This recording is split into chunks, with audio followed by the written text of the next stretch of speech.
So having moved on from Merripit House, on our right hand side is Foxtor Mire, that whole swathe of sort of vacant valley that you can see, and that was the inspiration for Grimpen Mire, the terrible Grimpen Mire. And I can tell you that I have walked across that before, and it was not a good experience. I wanted to do it just to sort of see what it was all about, and this high ground that we're walking on now by the LEAT here on our left was where I eventually had to get to, because it was just impassable. It was like sometimes up to my waist. I struggled, had the dog with me. It was a bit of a challenge. Came all the way from Foxtor Mire, way up in the hill there, down across.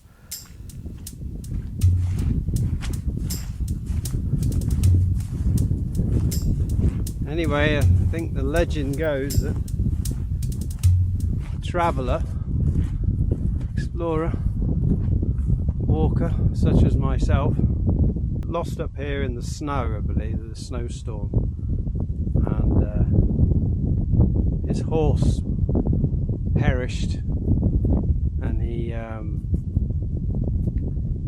dug him open, or cut him open, and spent the night inside of his horse, try and keep alive. I believe it was to no avail. There's supposed to have been a path that was marked on the footpaths, like some kind of bridle path, but I couldn't see it. It came and it went, but there's the odd cairn. I mean, it was in the winter, so maybe it won't be so bad now, but I won't be doing it again. So whilst we are visiting the Sherlock Holmes Hound of the Baskervilles sites today, I'm only going to point at that one. I'm not actually going to go through it, because I've already done it and it's not fun.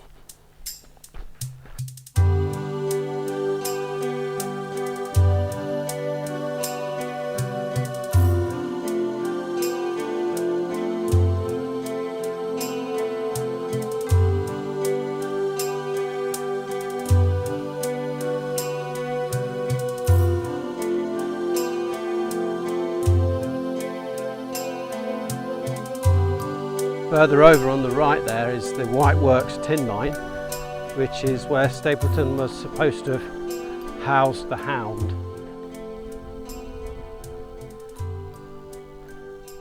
So Dartmoor is often referred to as the land of streams, and there is a great deal of water. It's pretty dry at the moment, but nevertheless there's still plenty of water about.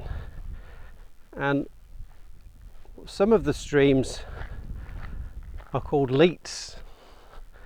We're walking by a LEAT here, and they were created in the mid 17th century, not only as a water supply for Plymouth, but also to feed the mills and the mines at that time, and they run all over Dartmoor. And the story goes with Sir Francis Drake. He is considered to be the sort of mastermind behind these LEATs. So Sir Francis Drake, he of Spanish Armada fame, famously playing bowls on the Plymouth Hoe, and he was whittling a piece of wood, as you do, in between ends or something, and when he heard of the nearby approaching Spanish Armada in 1588, he took these whittled bits of woods and threw them into the sea, and they immediately turned into fire ships that would eventually chase away the Spanish Armada, pushing them up north of Scotland until eventually Northern Ireland would play its part in finishing them off as they crashed against the coastline. So Drake is already a man of huge esteem in that regard. So it's said that